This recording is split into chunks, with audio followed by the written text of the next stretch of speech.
नमस्कार, मैं हूं आशुतोष और आप देख रहे हैं सत्य हिंदी। सत्य हिंदी के विशेष कार्यक्रम श्रवणगढ़ की खरी खरी में आपका स्वागत है। यह हमारा वो कार्यक्रम है जिसमें देश के जाने माने पत्रकार संपादक श्रवणगढ़ जी अपनी तीखी टिप्पणियां करते हैं मौजूदा राजनीतिक माहौल पर। और उनकी तीखी टिप्पणियों से ना तो सत्ता पक्ष बचता है, ना ही विपक्ष, और दोनों ही तिलमिला के उड़ते हैं। आज हम एक बार फिर रूबरू होंगे श्रवणगढ़ जी से और उनसे जानेंगे कि उनका नजरिया क्या है, वो क्या सोचते हैं इस वक्त।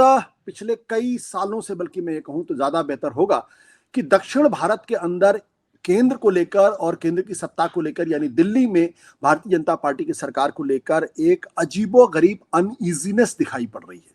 मैं अंग्रेजी के शब्द का इस्तेमाल कर रहा हूं, अगर आप इसको हिंदी में तर्जुमा करना चाहते तो एक बेचैनी सी दिखाई पड़ रही है।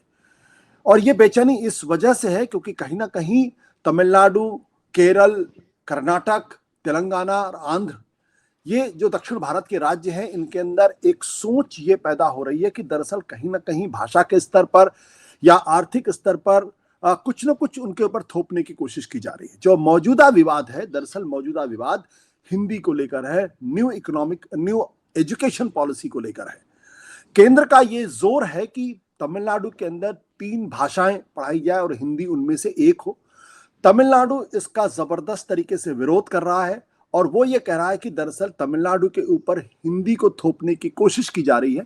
एम के स्टालिन जो वहां के मुख्यमंत्री हैं, डीएमके के नेता हैं, उन्होंने तो यहां तक कहा है कि दरअसल ये हिंदी थोपने की वजह से जो हिंदी भाषी प्रदेश है, वहां की जो स्थानीय भाषाएं हैं, वो पूरी तरीके से लोप हो गई हैं। उन्होंने संस्कृत का भी दिया कि आपने संस्कृत पे इतना ज्यादा फोकस किया, हिंदी पे इतना ज्यादा फोकस किया कि बुंदेली, कुमाऊनी, मगही, मैथिली, भोजपुरी, तमाम भाषाएं जो हैं या तो गुम हो रही हैं या गुम होते हुए दिखाई पड़ रही हैं। तो उल्टा अटैक उन्होंने किया है और इस संदर्भ में ये दरअसल कहना चाहते हैं कि दरअसल ये हश्र तमिल भाषा का ना हो, इसलिए हम उसका विरोध कर रहे हैं। दूसरा, डिलिमिटेशंस को लेकर भी गहरे सवाल खड़े हो रहे हैं और एक चिंता दक्षिण भारत के मन में यह है कि अगर डिलिमिटेशन हुआ और आबादी के हिसाब से हुआ तो फिर उत्तर भारत में लोकसभा की सीटें बढ़ जाएंगी। ऐसे में दक्षिण भारत, जिसने की सीटें कम दिखाई पड़ेंगी और उनका जो दबदबा है केंद्र की राजनीति में या संसद के अंदर, वो कम हो जाएगा। इन दोनों वजहों से और कुछ और दूसरी वजह हैं जिनकी वजह से भी एक बेचैनी दिखाई पड़ रही है और ये बेचैनी दरअसल ठीक नहीं है, क्योंकि दक्षिण उत्तर दक्षिण का विवाद नहीं होना चाहिए। और अगर दक्षिण भारत के मन में ये प्रश्न जा रहा है कि उत्तर भारत उनको दबाने की कोशिश कर रहा है या उनके ऊपर थोपने की कोशिश कर रहा है, तो फिर ये अच्छी बात नहीं है। दरअसल श्रवण जी इस पर क्या सोचते हैं? उनका तो लंबा चौड़ा अनुभव रहा है, वो कैसे इस विवाद को देखते हैं और इसके कितने बड़े खतरे हैं, उस ओर उनका क्या सोचना है। श्रवण जी, आपका बहुत बहुत स्वागत है हमारे इस विशेष कार्यक्रम में। देखिए, आपने इतना लंबा चौड़ा विषय रख दिया है कि डिलिमिटेशन भी डाल दिया, भाषा भी डाल दी, नॉर्थ साउथ डायलॉग भी डाल दिया। इसको एक पर्सपेक्टिव में देख लें संक्षेप में, तो हमको ये नजर आएगा कि ये एनडीए जो है, इसका नाम है नेशनल डेमोक्रेटिक अलायंस, और इसकी जो मुख्य पार्टी है वो भारतीय जनता पार्टी है।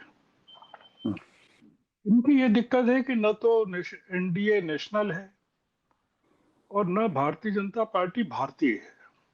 भारतीय से मेरा मतलब है अखिल भारतीयता, और एनडीए से मेरा मतलब है कि नेशनल लेवल पर क्या ये है क्या। बीजेपी की परेशानी ये है कि विंध्याचल के पार का पूरा इलाका, चाहे तेलंगाना हो, आंध्र प्रदेश हो, कर्नाटक हो, तमिलनाडु हो, केरल हो, पुडुचेरी हो, वो उसके पास है ही नहीं।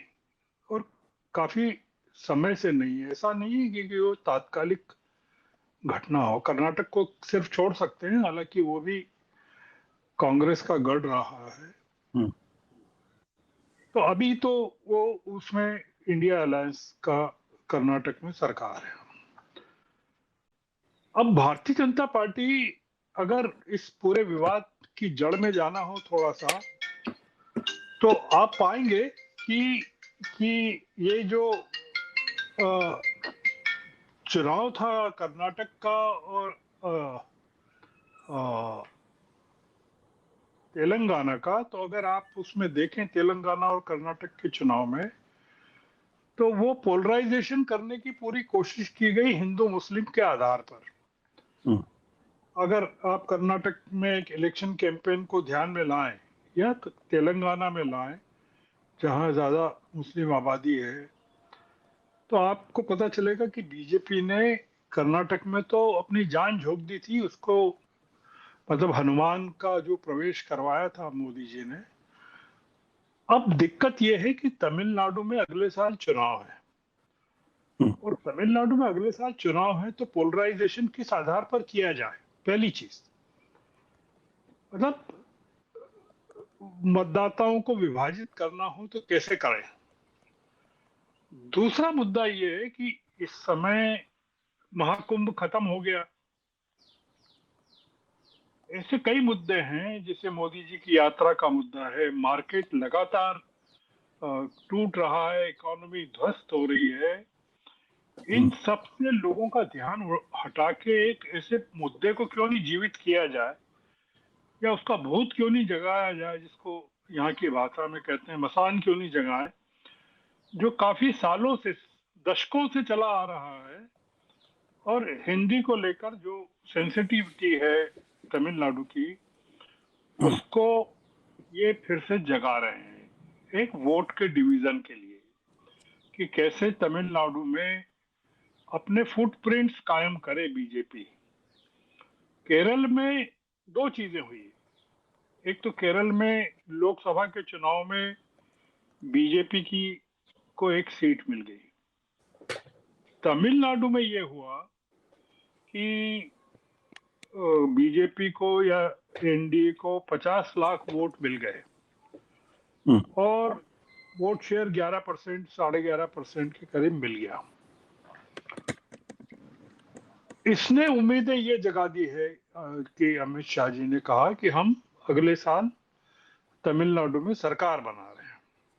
हम्म, अब ये उनका कॉन्फिडेंस कहाँ से पैदा हुआ, ये हमको आंकड़ों में तो नजर नहीं आता है, लोकसभा चुनाव के आंकड़ों में भी अगर हम देखें, पर इसके जो मूल उद्देश्य है वो ये है कि कैसे बीजेपी जो है वो भाषा को मुद्दा बनाकर और वोटों का या हिंदी को मुद्दा बनाकर कैसे दक्षिण भारत में बैठ करे, और कैसे इस विवाद का उपयोग वो हिंदी भाषी राज्यों में करे। स्टालिन ने बहुत अच्छा जो स्मार्ट मूव है वो किया है।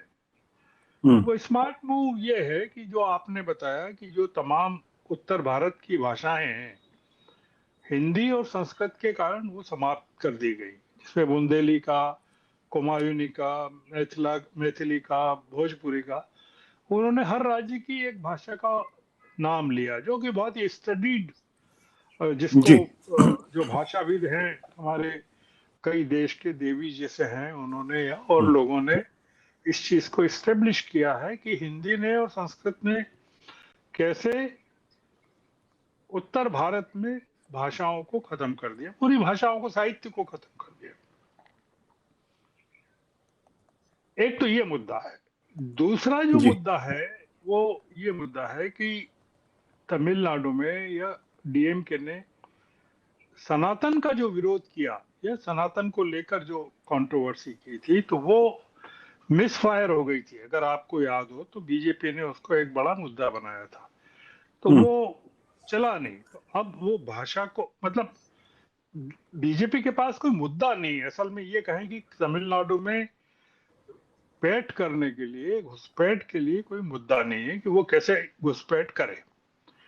दूसरा मुद्दा आपने जो बताया है, जो चर्चा में है, वो ये है कि जो परिसीमन कर रहे हैं लोकसभा की कॉन्स्टिट्युएंसीज का, इन्होंने कहा, स्टालिन ने कहा कि ये जो परिसीमन हो रहा है उसके कारण लोकसभा की सीटें तमिलनाडु में कम हो जाएंगी। अमित शाह जी ने हम्म, कहा कि नहीं,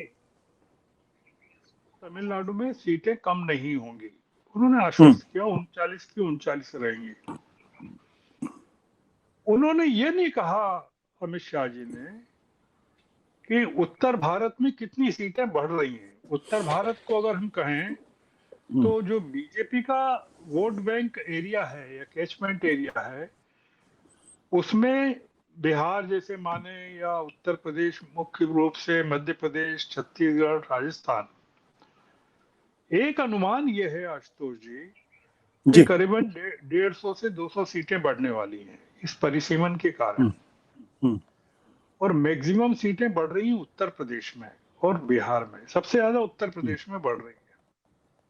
हम्म, तो आप किसी लकीर को, आप कह रहे हैं कि तमिलनाडु ने कहा कि हमारी लकीर को ये छोटी कर रहे हैं, तो अमित शाह जी ने ये नहीं कहा, उन्होंने कहा कि नहीं, हम आपकी लकीर को छोटी नहीं कर रहे हैं। उन्होंने ये नहीं कहा कि हम अपनी लकीर को बड़ी कर रहे हैं।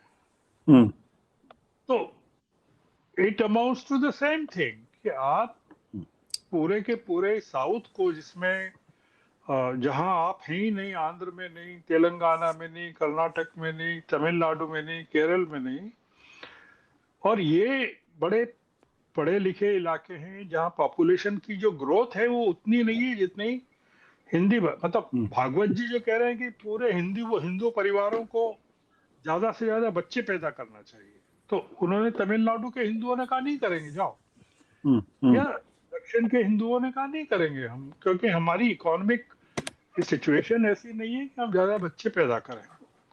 ये जो पूरा का पूरा गणित है वो ये है जो इस समय नजर आ रहा है कि ये न्यू एजुकेशन पॉलिसी जो प्रधान साहब ने कहा, धर्मेंद्र प्रधान ने, कि वो लागू करके रहेंगे, तो आप लागू करिए।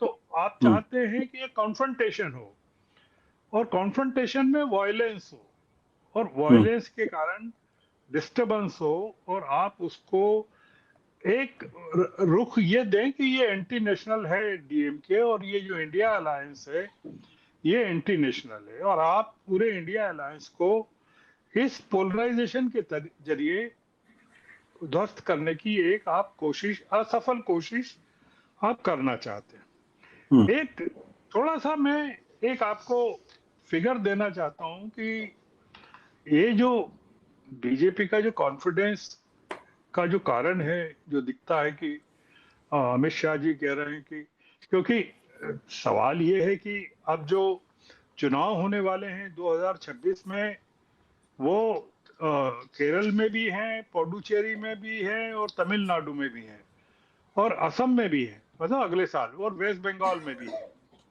तो इनमें जो बीजेपी के लिए इंपॉर्टेंट स्टेट्स हैं वो केरल है, तमिलनाडु और पुडुचेरी है। उसके बाद जो इलाका आएगा बीजेपी के लिए वो आएगा 2028 में, जब Karnataka, Telangana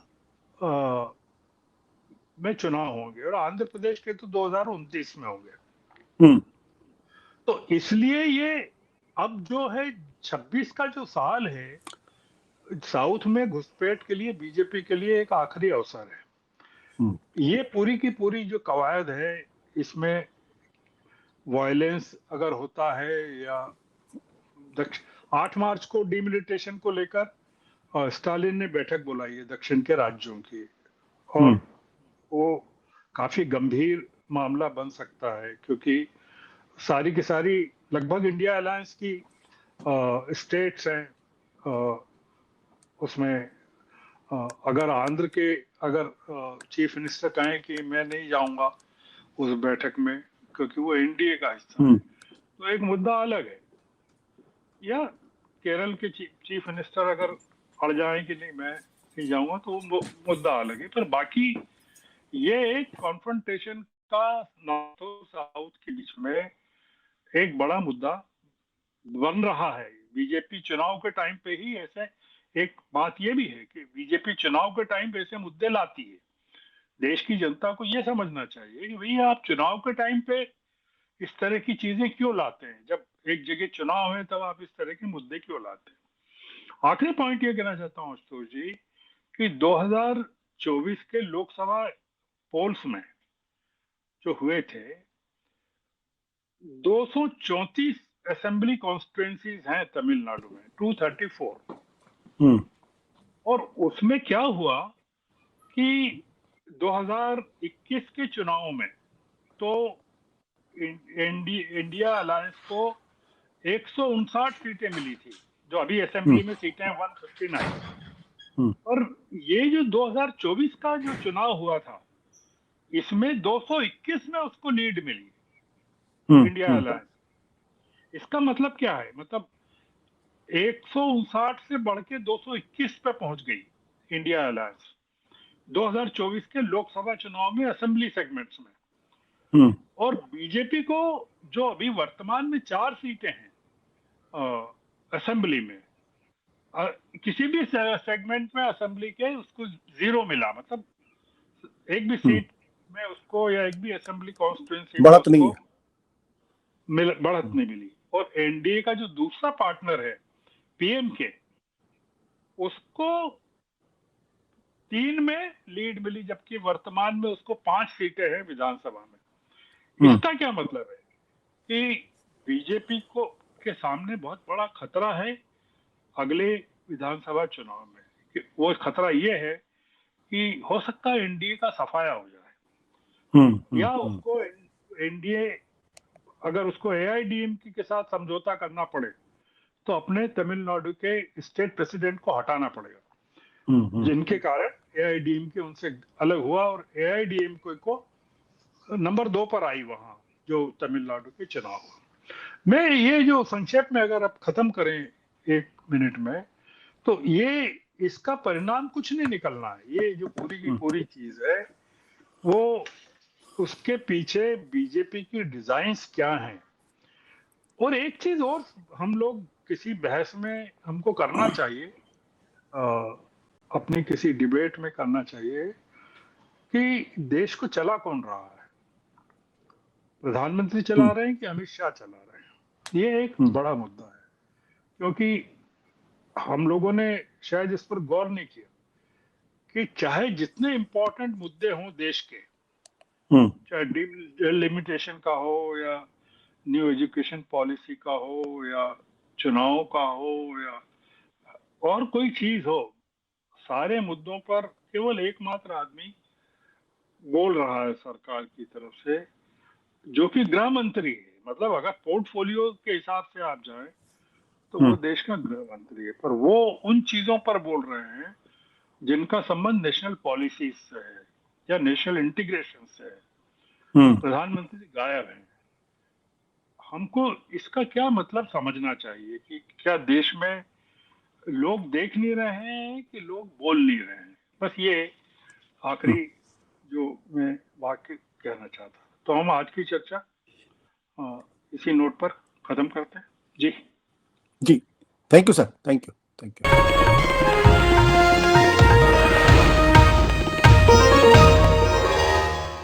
Copyright disclaimer under Section 107 of the Copyright Act 1976. Allowance is made for fair use for purposes such as criticism, comment, news reporting, scholarship, and research. Fair use is a use permitted by copyright statute that might otherwise be infringing.